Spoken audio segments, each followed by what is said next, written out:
नमस्कार साथियों, स्वागत है आप सभी का आपके अपने YouTube चैनल इंजीनियर से स्टॉक पे। दोस्तों मैं हूं सचिन तिवारी और आज हम लोग इन्वायरमेंट का एकदम जो इन्वायरमेंट के जो कॉन्फ्रेंस हुए हैं, जो प्रोटोकॉल्स हुए हैं, जो समझौते हुए हैं, जो संधियां हुई हैं, उनके बारे में एकदम ब्रीफ पे डिस्कशन करने वाले हैं, उनके बारे में एकदम अच्छे से जानने वाले हैं। तो बने रहिएगा। बने रहने का मतलब ये है जुड़े रहिएगा। बहुत लंबी क्लास नहीं होगी, थोड़ी देर की क्लास होगी। ये एक्चुअली में क्या है ना, ये पार्ट 1 है। इम्पॉर्टेंट जो कन्वेंशन हुए थे उनका ये पहला पार्ट है। तो और जो कन्वेंशंस होंगे उनको हम अगले वाले लेक्चर में अटेंड कर लेंगे, ठीक है। तो फिलहाल तो आज 7 कन्वेंशन को देखने वाले हैं। 7 कन्वेंशन को देखेंगे तो स्टार्ट करते हैं कहाँ से? जिनेवा कन्वेंशन से। जिनेवा कहाँ है? तो मेरे भाई जिनेवा है स्विट्ज़रलैंड में। स्विट्ज़रलैंड का जिनेवा इतना ज़्यादा फेमस है कि भैया अगर एग्ज़ाम में जाते हैं, अगर आपको किसी का हेडक्वार्टर नहीं पता है तो आप क्या करते हैं, जिनेवा वहाँ पे टिक करके आ सकते हैं, ठीक है। तो 80% चांसेस हैं क्या होंगे, आपके आंसर सही हो जाएंगे। तो जिनेवा इसलिए पॉपुलर है। जिनेवा में क्या हुआ ना कि जब 19वीं सेंचुरी हुई, जब 19वीं शताब्दी आई, तो लोग उस टाइम पे क्या हुआ था, इंडस्ट्रियल रिवोल्यूशन आया था, औद्योगिक क्रांति। तो उस औद्योगिक क्रांति ने बहुत सारे बदलाव लाए, बहुत सारी इंडस्ट्रीज़ का सेटअप हुआ, बहुत सारी इंडस्ट्रीज़ लगी हर जगह पे। तो उससे हुआ क्या, उससे जो मॉडर्नाइजेशन था, मतलब जो नवीनीकरण था, वो तो हुआ, लेकिन साथ साथ उसके गलत इम्पैक्ट भी आए। जैसे कि वहाँ से निकलने वाले धुएं वो कहाँ पे जाके, वो इन्वायरमेंट में जाके इन्वायरमेंट को दूषित कर रहे थे। तो इन्वायरमेंट में किसको दूषित कर रहे हैं? तो इन्वायरमेंट में सबसे बड़ा फैक्टर तो एयर है। तो स्मोक जाएगा तो ऊपर जाएगा, क्यों ऊपर उठेगा? जब वो धुआं तो ऊपर जाएगा तो एयर में जाएगा, तो वो एयर में एज अ पोल्यूटेंट वो क्या करेगा, एयर पोल्यूट कर देगा। ये बात समझ में आई? तो लोगों को हो गई चिंता इस चीज़ की। जब चिंता हो गई तो उन्होंने एक बैठक की, कहाँ पे की? जिनेवा में की। कब की? 1979 में उन्होंने एक बैठक कर दी जिनेवा में। वहाँ पे वो अपनी चिंता जाहिर करने आए कि यार एयर पोल्यूशन बहुत ज़्यादा बढ़ रहा है, इसको क्या करना है, हमको कंट्रोल करना है। तो जिनेवा का कन्वेंशन जो हुआ था, वो मेनली किसके लिए हुआ था?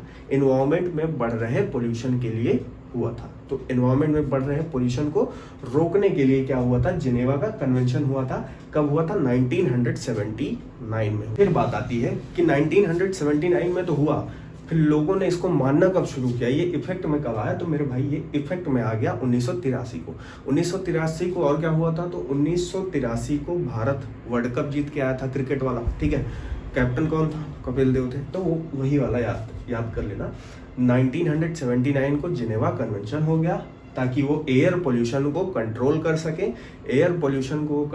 सके। इसलिए ये 1979 में ये बैठक की है और उसको लागू करवाने में इनको 4 साल लग गया। 1983 में ये लागू हो गया। तो लोगों ने बैठक किया, क्यों किया? ताकि वो पॉलिसीज बना सके, वो स्ट्रेटजीज बना सके कि एयर पोल्यूशन को कम कैसे करना है, ठीक है। तो वो चीज़ आ गई समझ में। अब बात आती है कि क्या यहाँ पे भारत इसका भागीदार है, क्या यहाँ पे पार्टिसिपेंट है भारत? तो भैया Bharat is not a member of this Geneva convention. Geneva convention का मेंबर नहीं है भारत देश, ठीक है। ये चीज़ समझ में आ जानी चाहिए। उसके बाद होता है वियना कन्वेंशन। कहाँ पे होता है? तो वियना कन्वेंशन होता है 1985 में। वियना कन्वेंशन कब हो गया? 1985 में हो गया। 85 में जैसे इसको 79 में हुआ तो 4 साल लगे आने में, इसको इफेक्ट में आने में। वैसे ही वियना कन्वेंशन 85 में हुआ, इसको इफेक्ट में आने में 88 मतलब 3 साल का टाइम लग गया। क्यों हुआ?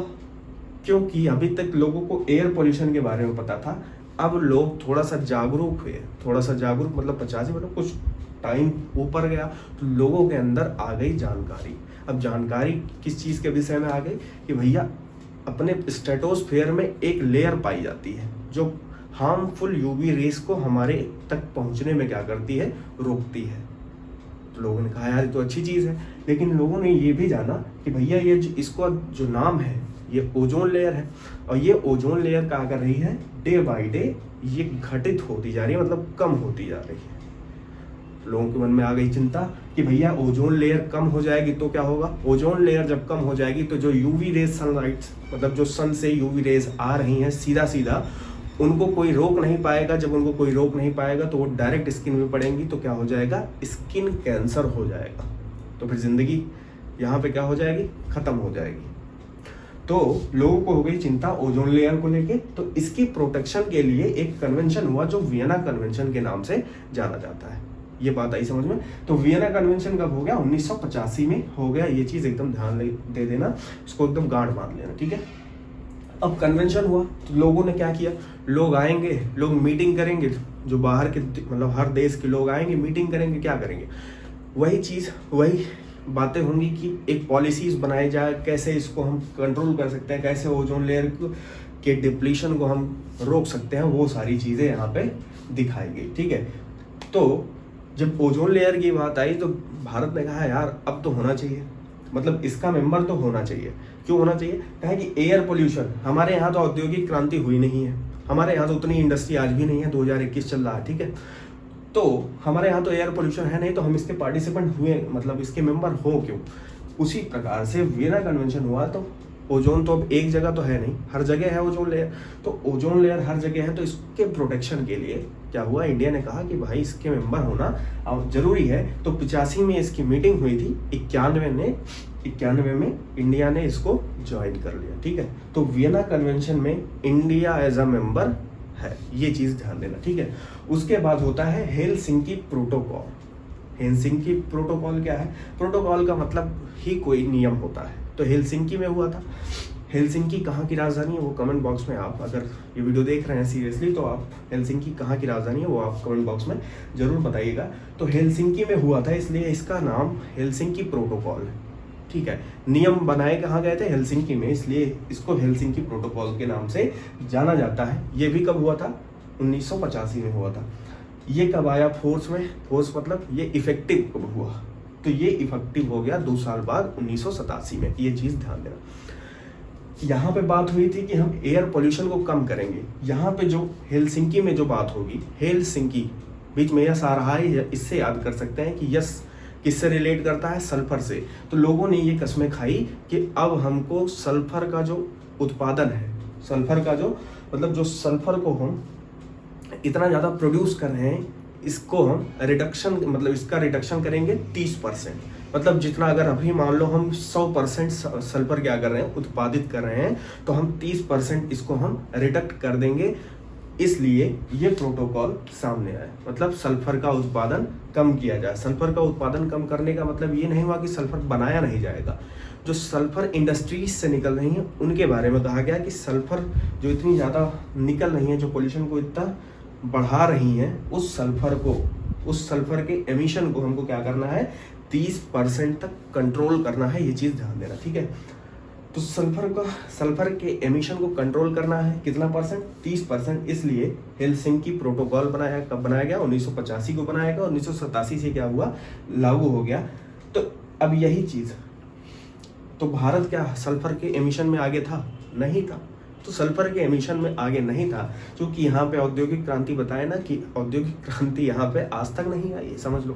मतलब इतनी इंडस्ट्रीज तो आज तक नहीं यहाँ पे इंस्टॉल की गई हैं, तो सल्फर का एमिशन होगा कहाँ से। अच्छा, सल्फर एमिशन होगा तो होगा क्या, सल्फर का जब एमिशन होगा, सल्फर ज़्यादा हो जाएगा हमारे एटमॉस्फेयर में, तो क्या होगा, तो सल्फर जब कभी रेन होगी तो उस रेन के साथ साथ वो सल्फर क्या हो जाएगा, सल्फर भी नीचे आएगा। अब वो क्या बनाएगा, सल्फर डाइऑक्साइड। और उसी सल्फर डाइऑक्साइड को क्या कहा जाएगा, एसिड रेन नाम दिया जाएगा। मतलब बात समझ में आई, सल्फर नीचे से निकला ऊपर गया, ऊपर जब गया तो वहाँ रेन के साथ वो नीचे आएगा, और जब रेन के साथ नीचे आएगा तो वो क्या कहलाएगा मेरे भाई, वो कहलाएगा एसिड रेन, ठीक है। तो वो एसिड रेन ना होने पाए, इसलिए 30% क्या करना है, इसके इमिशन को हमको कम करना है। India is not a part of this Helsinki protocol, ये चीज समझ लेना। फिर उसके बाद आती है एक जरूरी चीज, जरूरी सूचना क्या है कि एक नियम बनाया गया किसके ऊपर, ये वियना कन्वेंशन को लेके। वियना कन्वेंशन कब हुआ था, 1985 में हुआ था। 2 साल बाद लोगों ने देखा कि यार भाई कुछ हो नहीं पा रहा इनसे, ठीक है। तो हम क्या करते हैं, हो नहीं पा रहा है, मतलब हमने मीटिंग तो कर दी 1985 में, ठीक है। 1985 में वियना कन्वेंशन तो कर दिया, लेकिन अभी तक कोई रूल नहीं बनाया हमने। तो हमको क्या करना है ना, एक रूल बनाना है, एक नियम बनाना है, एक प्रोटोकॉल बनाना है, जो प्रोटोकॉल सारे देश समझें, जो प्रोटोकॉल सारे देश लागू करें अपने यहाँ, तो 1987 को मॉनिट्रियल प्रोटोकॉल कब आया? 1987 में आया। 1987 में जब आया तो लोगों ने कहा, यहाँ पे जब मीटिंग की, जब बैठक की, कहाँ पे पहले की थी? तो वियना में की थी। वियना के बाद कहाँ पे किए? मॉनिट्रियल प्रोटोकॉल आया। ये क्या कहा? ये कहा कि हम सबसे पहले उस चीज़ को समझेंगे कि हमारी जो ओजोन लेयर है वो डिप्लीट हो क्यों रही है। ओजोन लेयर हमारी डिप्लीट क्यों हो रही है, क्यों कम होती जा रही है, क्यों उसकी परत पतली होती जा रही है। तो उसके बारे में इनको पता चल गया था कि लोग उस टाइम पे एक गैस का इस्तेमाल कर रहे थे जिसका क्या नाम था? CFC, chlorofluorocarbon. क्लोरोफ्लोरोकार्बन का इस्तेमाल आज भी होता है। क्लोरोफ्लोरोकार्बन क्या है भैया? ये रेफ्रिजरेटर में या फ्रिज में या AC में, इन सब चीज़ों में क्या होता है, इसको डाला जाता है ताकि ठंडक दे सके, ठीक है। तो CFC नाम की एक गैस होती है, इसका इस्तेमाल कहाँ किया जाता है? इसका इस्तेमाल किया जाता है रेफ्रिजरेटर्स में, AC में, या जो भी कूलिंग बॉडीज होती हैं उनके अंदर इसका इस्तेमाल जोरों से हो रहा था, ठीक है। तो लोगों को पता चल गया कि CFC का जो एमिशन होता है वो ओजोन को डिप्लीट कर रहा है, और जब ओजोन डिप्लीट हो जाएगा तो हम लोग काहे दिन के लिए भी नहीं रह जाएंगे। तो इस वजह से ओजोन लेयर को बनाने के लिए, मतलब उसको प्रोटेक्ट करने के लिए क्या किया गया? मॉनिट्रियल प्रोटोकॉल ले आया गया। ये 87 में आया। 79 से क्या हुआ? ये इफेक्टिव हो गया, ठीक है। 79 से क्या हो गया? इफेक्टिव हो गया। और इंडिया ने इसको ज्वाइन कब कर लिया? 1992 में इसको ज्वाइन कर लिया। इसमें क्या कहा गया? इसमें मॉनिट्रियल प्रोटोकॉल में ये कहा गया कि जो CFC है इसकी जगह पे हम कुछ दूसरा चीज इस्तेमाल करते हैं जो CFC से कम खतरनाक हो। तो लोगों ने सजेस्ट किया क्या कि HCFC का इस्तेमाल हम कर सकते हैं। किसकी जगह पे? CFC की जगह पे। तो CFC की जगह पे HCFC का जो इस्तेमाल है वो किया जा सकता है, ऐसा कहा गया। कहाँ पे? मॉनिट्रियल प्रोटोकॉल में। तो HCFC का मतलब क्या हुआ? इसका मतलब हुआ हाइड्रोक्लोरोफ्लोरोकार्बन। हाइड्रोक्लोरोफ्लोरोकार्बन इसका नाम है। उसके बाद क्या होता है? UNFCCC मीटिंग, ठीक है। UNFCCC की मीटिंग क्या है? तो UNFCCC का मतलब होता है United nation framework convention on climate change. ये हो गया UNFCCC का फुल फॉर्म। UNFCCC का एक समिट होता है जिसको अर्थ समिट के नाम से भी जाना जाता है। UNFCCC का जो समिट हुआ 1992 में, उसको किस नाम से जाना जाता है? तो अर्थ समिट के नाम से जाना जाता है। ये कहाँ हुआ था मेरे भाई? ये हुआ था रियो डी जनेरियो में। ये रियो डी जनेरियो कहाँ है? तो ये ब्राजील में है। ये कहाँ पे है? ये ब्राजील में है। ये चीज ध्यान देना, ठीक है।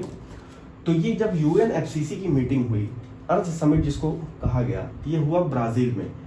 उसके बाद इसमें यह बताया गया कि अब हमको क्या करना है कि अभी तक तो हमने ओजोन लेयर के बारे में समझा, ओजोन लेयर को डिप्लीट होते हुए, मतलब उसको हमको बचाना है। इन सब चीज़ों के बारे में हमने एकदम जान लिया उसको एकदम।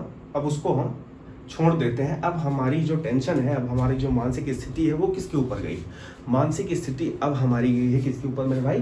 तो GHG के ऊपर। अब पूछोगे ये क्या है? तो ये है green house gases. Green house gases क्या है ना, इनका जो उत्पादन है, इनका जो उत्सर्जन है, ये बहुत ज़्यादा हो रहा है। तो ग्रीन हाउस गैसेस का उत्सर्जन हो रहा है, किसके द्वारा हो रहा है? तो सबके द्वारा हो रहा है, चाहे वो डेवलपिंग नेशन हो, चाहे वो डेवलप्ड नेशन हो, उन सभी के द्वारा क्या हो रहा है? ग्रीन हाउस गैसेस का उत्सर्जन हो रहा है। तो इसको भी क्या करना है? हमको कम करना है। कहाँ से? एटमॉस्फेयर से। क्यों? क्योंकि अगर इसका लेवल बढ़ गया तो लेवल बढ़ जाने की वजह से क्या हो जाएगा? टेम्परेचर बढ़ जाएगा। और जब टेम्परेचर बढ़ जाएगा तो फिर कुछ भी हो सकता है। कुछ भी हो सकता है मतलब वो हम बताएंगे अभी कुछ देर में। थोड़ी सी सब्र रखिए कि टेम्परेचर बढ़ने से क्या क्या होगा। तो ग्रीन हाउस गैसेस का कंसंट्रेशन एटमॉस्फेयर में नहीं बढ़ना चाहिए। अब बात आती है ग्रीन हाउस गैसेस होती क्या क्या है?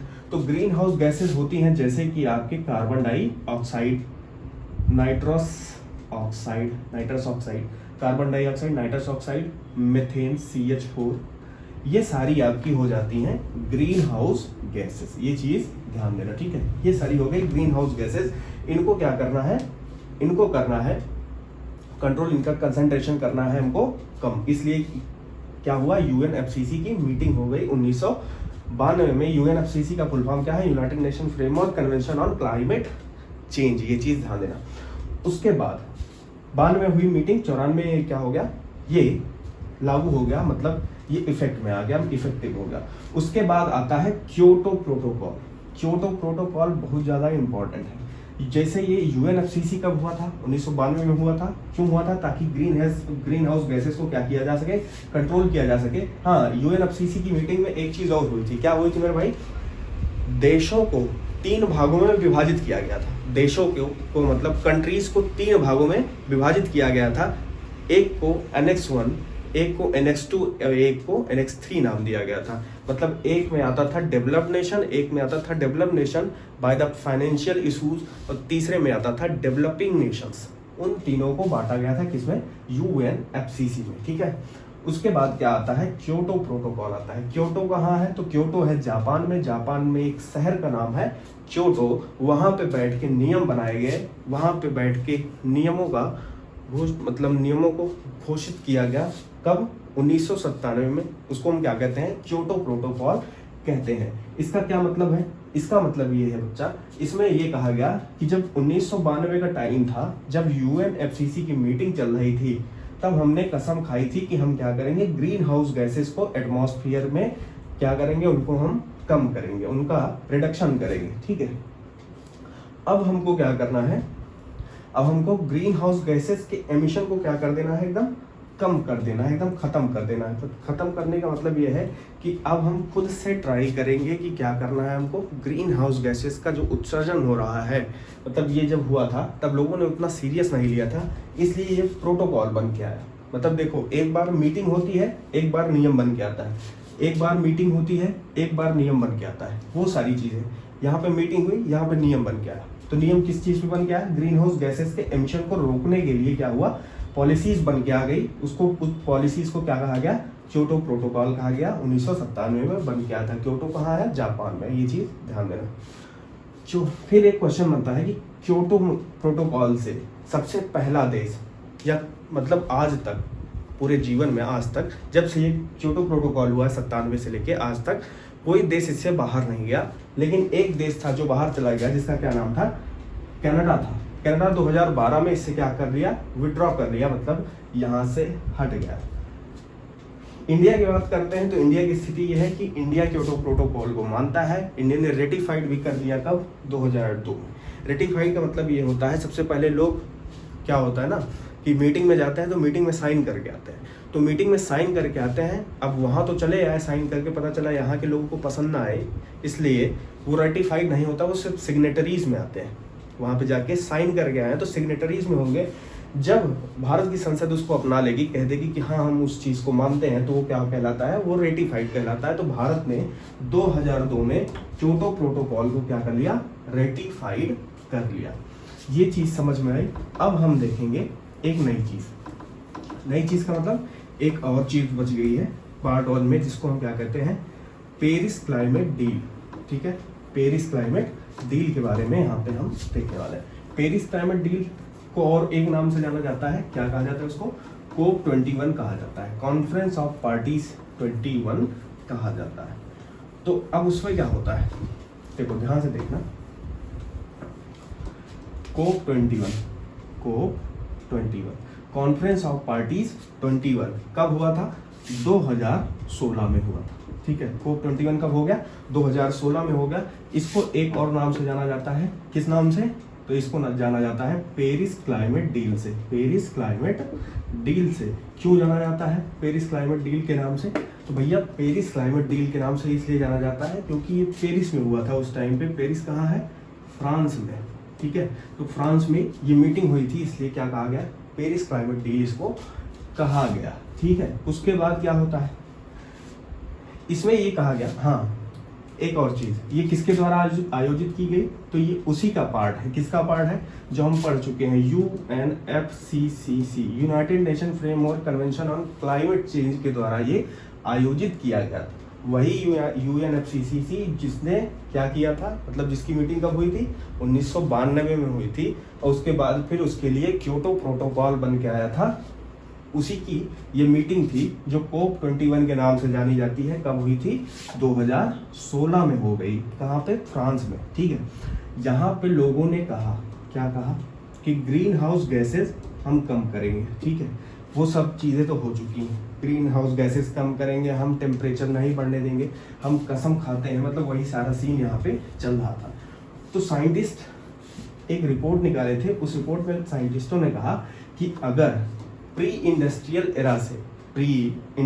एरा से अगर आज का तापमान यानी 2030 का तापमान क्या हो जाए, 2 डिग्री सेल्सियस अगर बढ़ जाता है, प्री इंडस्ट्रियल एरा में जितना तापमान हुआ करता था, अगर उससे 2 डिग्री सेल्सियस क्या होता है, तापमान बढ़ता है, तो क्या होगा?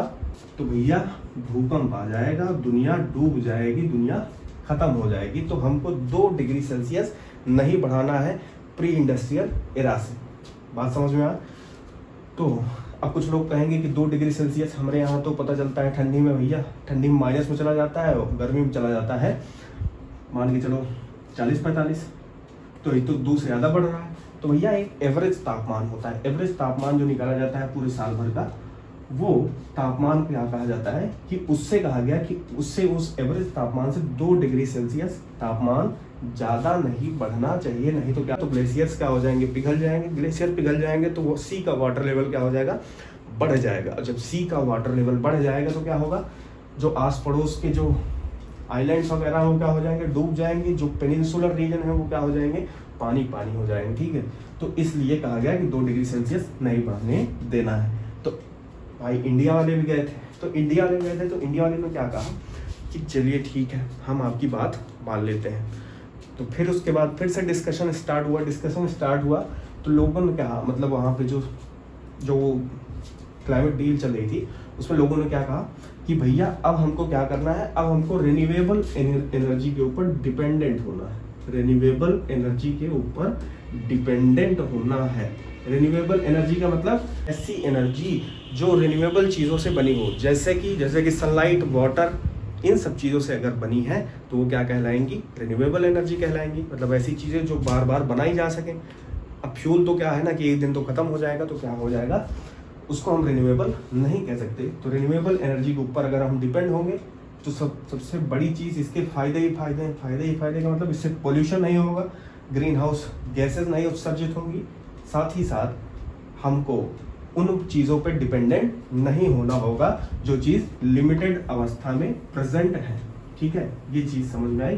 तो भारत गया था, भारत को आ गई ये बात समझ में। भारत ने कहा जोश में कि हम 2022 तक हम क्या करेंगे, 175 गीगावाट एनर्जी किससे उत्पादित करेंगे, तो 175 गीगावाट एनर्जी हम उत्पादित करेंगे मेरे भाई रिन्यूएबल एनर्जी से।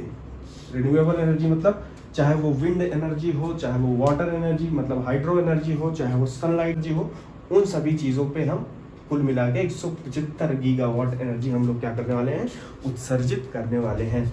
तो अभी क्या मामला क्या है, मामला ये है कि 2021 चल रहा है मेरे भाई, और 2021 जब चल रहा है तो भारत ने इस टारगेट को जो रखा था इसका मात्र 67% ही क्या कर पाया है, अचीव कर पाया है।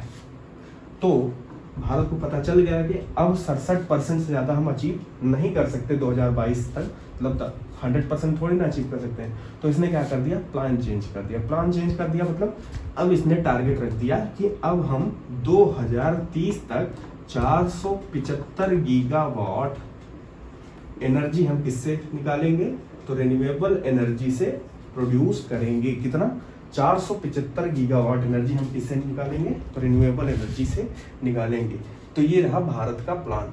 कहाँ पे डील करके आए थे भैया, तो पेरिस क्लाइमेट डील में डील करके आए थे कि 2022 तक हम 175 गीगावाट क्या कर पाएंगे, एनर्जी प्रोड्यूस करेंगे रिन्यूएबल सोर्स से। ठीक है, नहीं अचीव हो पाए तो क्या कर दिया भारत ने, 2030 का टारगेट दे दिया और कहा कि अब हम 475 गीगावाट एनर्जी क्या करेंगे, उत्पादित करेंगे। ये चीज़ समझ में।